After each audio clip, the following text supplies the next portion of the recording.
Et coucou tout le monde, comment allez-vous? On se retrouve aujourd'hui pour une nouvelle vidéo. Alors tout d'abord, ça me fait vraiment extrêmement plaisir de vous retrouver. Merci à vous tous et toutes qui m'avez rejoint. On est de plus en plus nombreux et c'est assez étonnant, donc je vous remercie encore mille fois, et aussi pour votre soutien moral dans vos messages suite à ma dernière vidéo où voilà, je vous épargne mes petits soucis de santé. Donc ça y est, ça commence à aller mieux. On dirait pas comme ça, hein, je suis quand même relativement blanche. Mais ça c'est avant le fond de teint, donc ça c'est normal.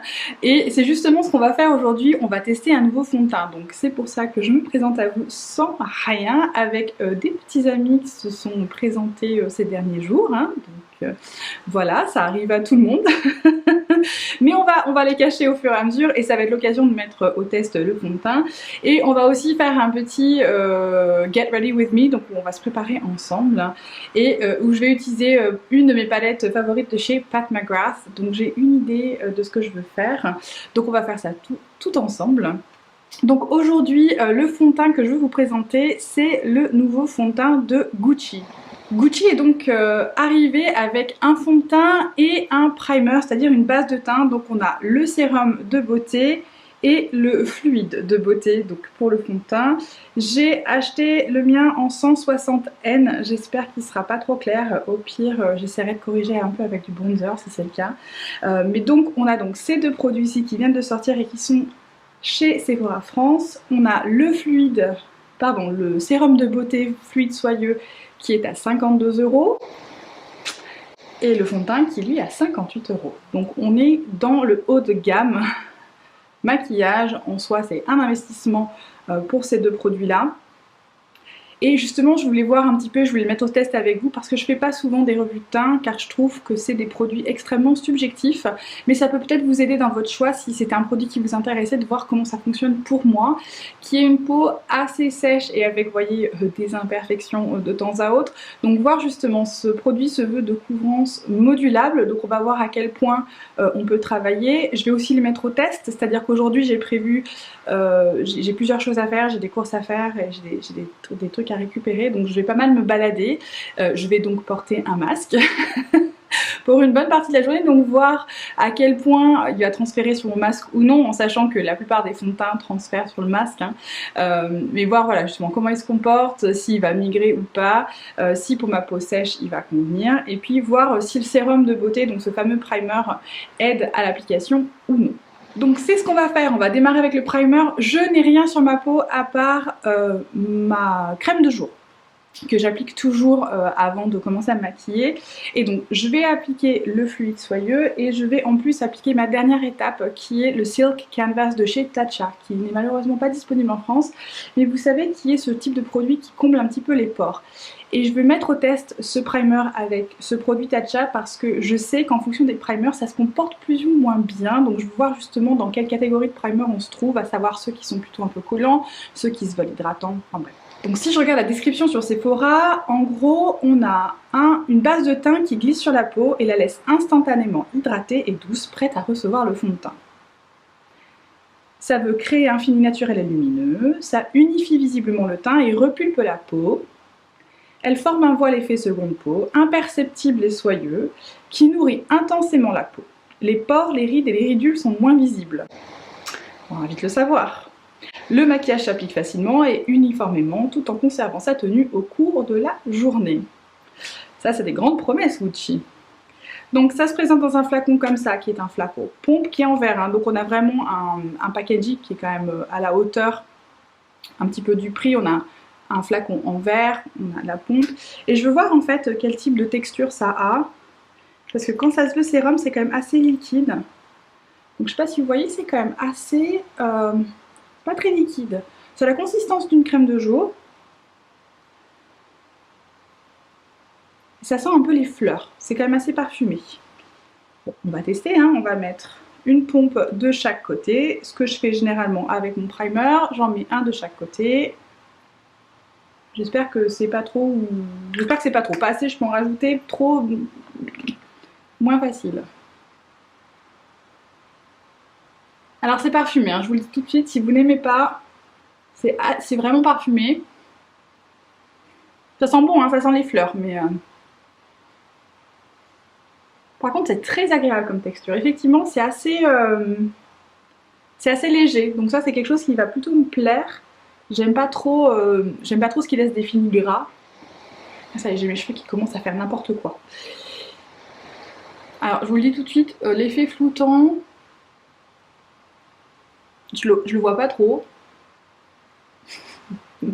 En tout cas, ça n'a pas flouté mes rides et ridules. Par contre, j'aime bien le fini, ça fait un effet très doux. Vous voyez ce que je veux dire? Un peu poudré. Donc ça par contre c'est très agréable. Et c'est pas trop... On sent qu'il y a un peu de... Vous savez, ça accroche, un peu d'accroche, mais pas non plus un truc hallucinant. On va voir comment se comporte le fond de teint par-dessus, ça va vraiment être ça le test. Donc le produit dont je vous parlais, c'est celui-ci, c'est le Tatcha, le Silk Canvas. Ça, c'est ce que je vais mettre sur ma zone T. Donc ça se présente comme ça. J'en prends vraiment un tout petit peu et je vais le mettre sur vraiment ma zone T. Donc mon menton, mon nez et un petit peu sur mon front. Ça a vraiment un effet floutant. Et je vais voir comment ça se comporte avec ce primer. Parce qu'en fait, ce qui peut arriver avec les primers qui ont trop d'accroche, c'est que ça peluche. Donc il faut être... je suis assez vigilante, on va dire, quand je l'applique. J'en applique pas trop. Déjà, j'en mets pas beaucoup. Et ensuite, je fais attention au primer. Je l'utilise pas avec tous mes primers. Et pour le coup, ce produit-là a vraiment un effet floutant. Beaucoup plus que le sérum de Gucci, là. Après, en même temps, c'est un produit qui a plus de consistance, donc ça, c'est normal. Ce que je vérifie aussi, c'est que ça glisse pas trop. Parce que ça aussi, ça peut arriver. C'est que ça fasse glisser le produit. Mais là, j'ai l'impression que ça se... Pour l'instant, ça se marie bien.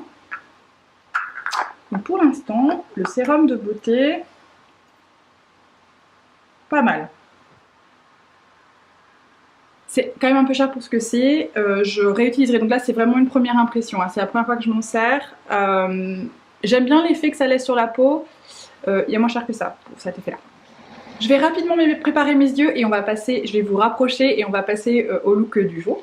Donc ça y est, mes yeux sont prêts à recevoir les fards. Donc pour rappel, j'utilise la base P. Louise pour base de fard à paupières. Alors j'arrive au fond, je vous le dis parce que je le dis assez souvent, j'arrive au bout de cette base, c'est-à-dire qu'il doit me rester là pour le coup pas grand-chose. Donc normalement je la range comme ça pour éviter d'être aspergée de produit quand je le réouvre. Et là je suis au bout, donc si je fais ça, j'ai trop de mal à avoir le produit, donc je suis en train de la ranger de ce côté là. Et du coup j'ai le même problème, c'est-à-dire que je me fais agresser par le produit quand je sors. Donc voilà, si vous êtes intéressé par cette base, attention à ça, quand on arrive au bout, on a le produit qui se sépare un peu et ça devient plus difficile à appliquer. Et aussi, petite astuce, si vous faites le maquillage comme moi, c'est-à-dire par strates, progressivement, je vous conseille vivement de poudrer cette base parce qu'elle a énormément d'accroches. Donc ça peut rendre en fait le travail de dégradé plus difficile avec une base non poudrée. Par contre, si vous êtes du genre à mettre beaucoup de couleurs et ensuite dégrader, à ce moment-là, ne poudrez pas, vous aurez plus d'intensité comme ça. Voilà, petite astuce du jour. Aujourd'hui, on va utiliser une de mes palettes Pat McGrath préférées et c'est la Bronze Séduction. J'ai eu assez de demandes sur cette palette-ci, j'avais déjà fait un look, mais je n'avais pas utilisé les fards les plus intenses de cette palette, j'avais opté pour un look un peu plus soft. Donc aujourd'hui, je vais bien évidemment faire un look avec les couleurs qui sont les fards spéciaux, donc notamment ce rouge ici que je vais donc mettre sur mes yeux. On va donc démarrer dans le pli paupière avec cette teinte-ci comme teinte de transition. Donc je vais y aller très délicatement. Ce fard-là, il est un peu foncé pour moi, donc je vais y aller extrêmement progressivement pour avoir mon fard de transition. Donc si vous avez une palette Pat McGrath, je vous conseille d'abord d'avoir la main légère. Ce sont des fards qui sont extrêmement pigmentés, donc on peut vite se retrouver avec beaucoup de produits et avoir du mal en fait à les dégrader. Je trouve que ça nécessite une technique assez spéciale que je n'ai personnellement pas. Donc ce que je peux vous conseiller, si vous êtes un petit peu intimidé par vos palettes Pat McGrath parce que vous avez tendance à être tout de suite dans le très smoky, voilà, je vous conseille d'y aller extrêmement progressivement. Ça vous permettra en plus d'avoir un meilleur contrôle sur l'intensité. Du coup, j'ai terminé ma transition, donc j'ai vraiment quelque chose de très léger. En fait, aujourd'hui, ce que je veux faire, c'est que je vais plutôt aller dans l'aubergine pour foncer, donc qui est ce fard-ci. Et ensuite, bien évidemment, je vais aller dans ce rouge-là. Donc, je vais démarrer avec un pinceau un petit peu plus petit Et je vais voir l'aubergine. Pareil, j'y vais très doucement parce que ce fard est extrêmement pigmenté et je vais travailler sur le coin externe. Donc j'ai terminé avec ce pinceau là, je vais prendre maintenant un plus petit pinceau et je vais rester en fait dans la couleur aubergine. Je vais prendre un pinceau crayon comme ça, vraiment petit et dense, et le but c'est de venir un petit peu renforcer le côté foncé externe sans pour autant en faire trop, donc j'en prends encore une fois un tout petit peu. Du coup, on a terminé le travail extérieur, on va donc passer à la paupière mobile, et pour la paupière mobile, je vais bien évidemment aller prendre le rouge. Alors j'hésitais entre deux techniques, à savoir le prendre au doigt ou le prendre avec un pinceau mouillé. Je pense que je vais le prendre au doigt, et si j'ai pas l'intensité, potentiellement je peux le prendre avec un pinceau mouillé. On va voir. Je vais commencer au doigt, qui est quand même pour moi la meilleure technique pour appliquer ces fards-là. Mais sachez que si vraiment vous voulez l'effet métallisé extrêmement brillant, un pinceau mouillé avec soit un Fix Plus, soit Meron, qui est un liquide de mixage, ça fonctionne aussi très bien.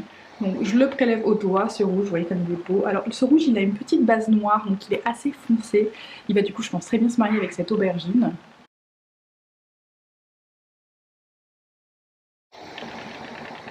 Ça rend trop bien, j'adore cette combinaison du violet et du rouge, je trouve que c'est vraiment une superbe association. Donc vous voyez, j'appuie et je traîne un tout petit peu. Avec ce qui reste de produit, j'essaye un petit peu de flouter, je viendrai au pinceau, hein, détailler, enfin on va dire flouter un peu mieux, dégrader le coin interne, mais on peut déjà le faire un petit peu au doigt. Je vais faire l'autre œil. Je vais venir dans mon pinceau de départ, à savoir mon gros pinceau où j'avais ma teinte de transition qui maintenant est propre. Et je vais juste venir un petit peu flouter, voilà, tout dégrader dans le coin interne, délicatement. Juste pour avoir un beau dégradé en fait au niveau tiers supérieur. Je vais revenir un petit peu dans mon pinceau crayon, pareil, pour un tout petit peu venir dégrader les coins externes. Pour pas avoir, vous savez, cette marque hein, entre le violet et le rouge. Et maintenant j'hésite. J'hésite pour mon coin interne parce que j'aime bien avoir un petit peu de lumière dans mon coin interne. Et en fait j'hésite. J'hésite entre les trois fards Astro qui sont au bout de la palette. Donc j'hésite en fait entre ces trois là.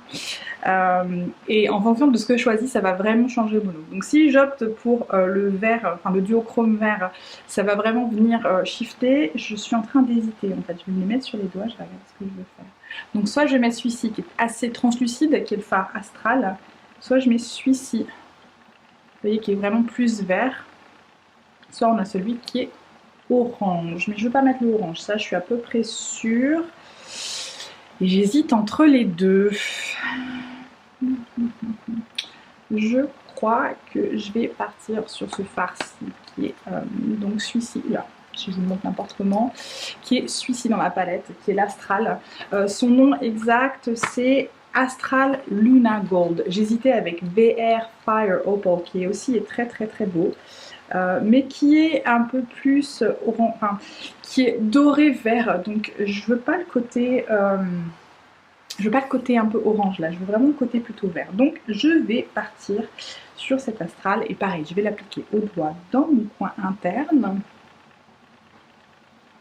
Ah ouais, oh là là, c'est trop beau.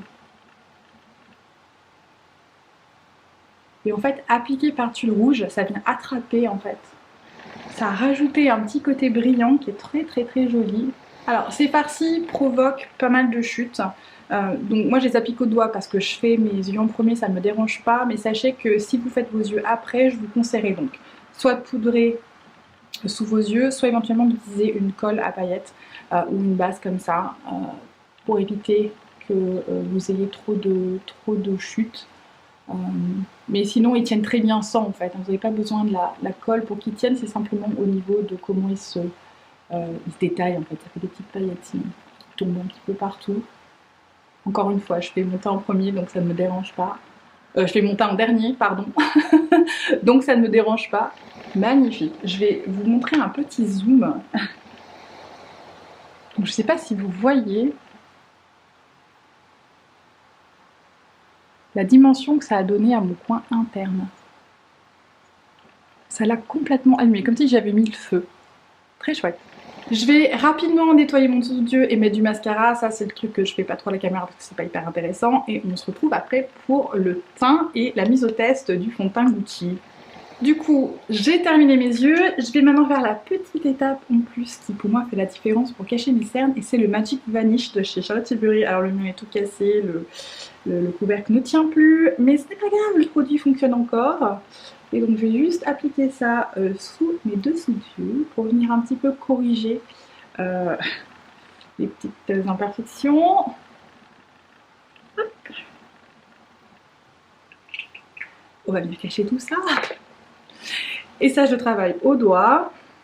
Je vais aussi voir comment le fond de teint va se comporter par-dessus ce produit qui est un petit peu comme une crème mais un peu siliconée. Donc je veux voir un petit peu comment ça se comporte dessus. Donc là vraiment j'utilise le fond de teint dans des conditions normales, dans le sens où je fais toutes les étapes que je fais d'habitude. Je trouve que ça n'a pas bien de sens de changer ma routine, sinon c'est quelque chose qui ne fonctionne pas, c'est potentiellement ce que j'ai pu changer dans ma routine. Donc là, on voit presque plus, j'ai des boutons. Ce produit est vraiment génial, je l'adore. Il est temps de passer au fond de teint. Donc comme je vous le disais, ce fond de teint, il est disponible chez Sephora en 40 teintes. Donc ça, c'est quand même pas mal. Gucci n'est pas non plus hyper réputé pour son inclusivité jusqu'alors. Donc c'est très bien qu'ils aient fait un effort sur le fond de teint. Et en termes de description, on a un fond de teint qui se veut conçu pour toutes et tous, quel que soit le sexe ou le type de cheveux. Il offre une couvrance sur mesure grâce à sa formule légère, à la fois modulable et longue tenue. Ok, on verra. Créant un teint visiblement unifié, ce fond de teint embellissant atténue subtilement l'apparence des imperfections pour un résultat naturel. Il est léger, confortable et longue tenue, il est soyeux et non gras, facile à appliquer et crée un teint parfaitement unifié. Donc jusque là tout va bien. On va voir. Donc comme je vous l'ai dit, on a le même type de flacon que le sérum, donc on a un flacon pompe, donc ça c'est quand même bien, toujours dans un flacon de verre, et donc j'ai pris la teinte 160N, j'espère qu'elle n'est pas trop claire. Ça c'est un peu la difficulté de choisir son fond de teint je trouve en ligne, surtout que Sephora France n'offre pas, vous savez, ce que peut faire Sephora.com qui est Shade Finder, qui est en gros un petit logiciel où vous choisissez votre teinte dans un autre fond de teint et ça vous suggère une teinte pour le fond de teint que vous voulez acheter. Sephora France, encore une fois, si vous regardez ça, même si je pense que ce ne sera pas le cas, si vous pouviez nous implanter ça sur Sephora France, ce serait quand même bien, parce que acheter un fond de teint en ligne, c'est quand même dur de choisir sa teinte, on a un grand risque de se tromper. Alors, il ressemble à ça. On a la même consistance que la base de teint. On a une consistance pas hyper liquide, qui est juste un peu soyeuse. Je vais mettre 2 pompes pour l'instant. Je pense que j'en ai pas assez. Mais on va commencer comme ça. On va commencer avec 2 pompes. Donc je vais faire comme d'habitude. Ah oui, il est assez... il est crémeux en fait. Texture crémeux, il n'est pas hyper liquide. Ouais, je pense que c'est un peu clair. Je pense que c'est un peu clair. On va voir au travail comment ça fonctionne. Comment c'est comme ça. Ouais, je pense que 2 pompes en fait c'est largement suffisant. Je pensais que c'était pas assez, mais pas du tout. Je pense que c'est assez suffisant. On verra si... Il m'en reste sur le dos de la main. On verra si j'ai besoin d'y retourner. Et pareil, on a cette odeur de rose là, de fleurs. Donc je prends mon pinceau. Et je viens... Ouais, il est un peu clair pour moi. 160 c'est un peu clair, ce sera vraiment ma teinte d'hiver. Et encore une fois qu'il est travaillé, c'est pas mal je trouve. Alors il se travaille bien au pinceau. Il a une couvrance quand même assez légère je trouve. Hein. On le voit par rapport à par exemple mes petites rougeurs et trucs comme ça. Par contre il est un peu clair. Ouais, carrément, il est un peu trop clair pour moi. Donc si vous êtes comme moi, je vous conseillerais plutôt, j'avais hésité avec 200N ou 220N, je vous conseillerais plutôt ça parce que là c'est un peu clair. Je vais en rajouter un peu. La couvrance est... En fait, il s'applique de manière hyper crémeuse, mais il a un fini poudre. Donc là, il est en train de se transformer un peu en poudre. Et je vais voir à quel point je peux construire. Je peux rajouter du fond de teint sans tout détruire, on va dire, sans que ça bouge trop. Ouais, il a un rendu... En fait, il a un fini poudre. Ce qui n'est pas mon fini... Vous voyez, on a un fini qui est un peu mat. Donc ça, c'est parce que justement, on a cet effet un peu poudre. Je vais prendre mon Beauty Blender et je vais essayer de... Ce que je fais d'habitude. Alors je sais pas si c'est parce que la teinte est trop claire.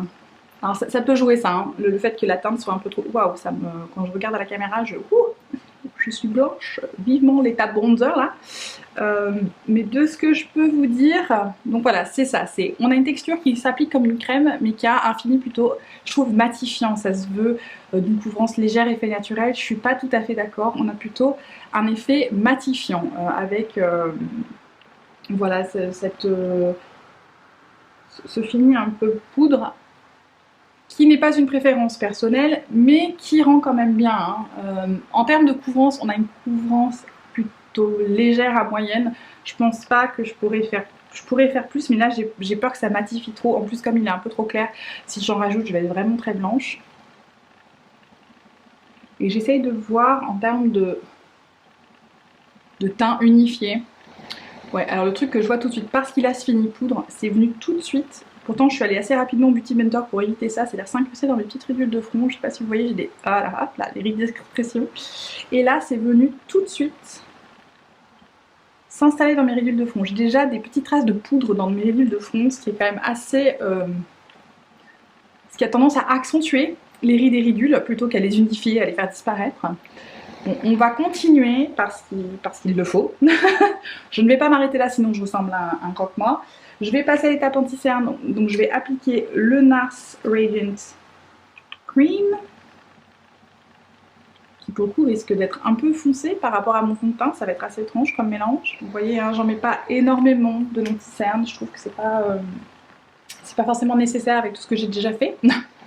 Voilà, l'anti-cerne est posé. On va maintenant poudrer tout ça avant que ça ne migre. Et en fait, aujourd'hui, j'avais un autre produit que je voulais tester. J'ai complètement oublié de vous en parler. Et c'est le nouveau fond de teint poudre mat de chez Fenty. Et en fait, moi, je veux l'utiliser pour fixer mon dessous d'œil. Donc, vous voyez, j'ai pris une teinte assez claire. C'est la teinte 140. Et je vais prendre un pinceau plat, un petit peu large comme celui-ci. Vous voyez, il est un peu effilé. C'est-à-dire qu'il est... Vous voyez, je sais pas si vous voyez, il est assez fin, mais il est assez plat. Et je veux tester ça. Donc ça, c'est un fond de teint. Donc je sais que c'est pas sa vocation de fixer le dessous d'œil, c'est pas une poudre libre, c'est pas une poudre pressée, mais je veux voir justement si je peux m'en servir comme ça, parce que je ne suis pas hyper fan des fonds de teint poudre, hein. Je préfère largement les fonds de teint liquides, mais je voulais voir si je pouvais m'en servir comme ça, juste délicatement pour fixer mon dessous d'œil, pour pas avoir un remplacement d'une poudre libre justement, voir si ça peut être équivalent, vous savez, à la poudre pressée Pat McGrath. Voilà, je voulais faire un petit test, voir ce que ça donne. Mais c'est un fond de teint, donc on a plus de couvrance qu'avec une poudre pressée, par exemple translucente. Oui, c'est ça, translucent. Alors, j'aime beaucoup le rendu de cette poudre, hein, par contre. C'est hyper floutant, c'est hyper joli. Alors, ça se comporte bien avec le fond de teint Gucci, parce que ça aussi, hein, les poudres sur les fonds de teint, ça peut être problématique. Mais ça joue bien ça. Alors par contre, le fond de teint est en train de s'encastrer dans mes ridules, c'est un truc de fou. Genre comme rarement. Du coup, ça vaudra le coup de tester le fond de teint avec une autre base. Parce que peut-être que la base n'était pas assez hydratante. Mais là, ouais, là c'est pas top. En fait, c'est assez asséchant pour moi. Donc je vous le dis tout de suite, si vous avez la peau, c'est pas hydratant. Si vous avez la peau un peu sèche comme moi, ce fond de teint là, il est trop sec. Il est pas asséchant, mais il est trop sec. Du coup, il accentue les sécheresses. On va passer rapidement au bronzer. Je vais utiliser le Marc Jacobs en teinte Fantastique, le mien, ça se voit pas, mais il est hyper utilisé. Le miroir est explosé. Enfin, il a vraiment vécu. Je pense que ça fait un moment que je l'ai, celui-ci. Et je vais l'appliquer avec mon gros pinceau Marc Jacobs. Et je vais essayer de venir réchauffer tout ça parce que mon teint est extrêmement... je suis hyper blanche. Bon, ça va déjà un peu mieux. Ouh, ça m'a réchauffé un peu tout ça.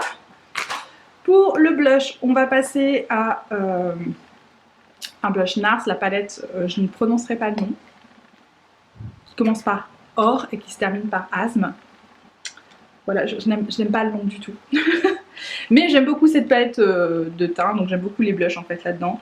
Ils sont vraiment pigmentés ces blushs. C'est des variations de leur blush classique qui commencent également par Or et qui se terminent par Asthme. Mais j'aime beaucoup et je trouve qu'il a ce côté un peu rouge et réchauffé qui va aller très bien avec le look que j'ai aujourd'hui au niveau des yeux. Et donc j'applique toujours mon fond de teint en le ramenant vers mon bronzer pour essayer de, vous voyez, lifter un petit peu tout ça.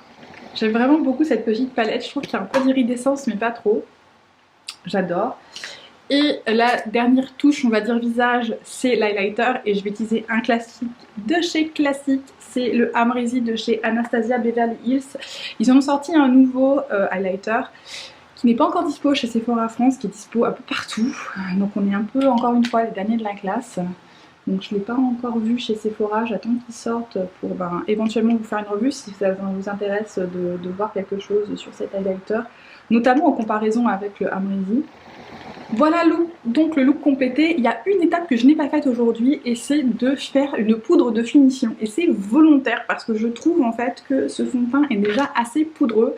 Et puis j'ai rajouté le blush, le bronzer, tout ça c'était des poudres, plus le Fenty Beauty, le fond de teint que j'ai mis en dessous d'œil. Donc j'ai quand même assez poudré mon visage, donc je pense que ça suffit pour aujourd'hui, je vais pas en mettre plus.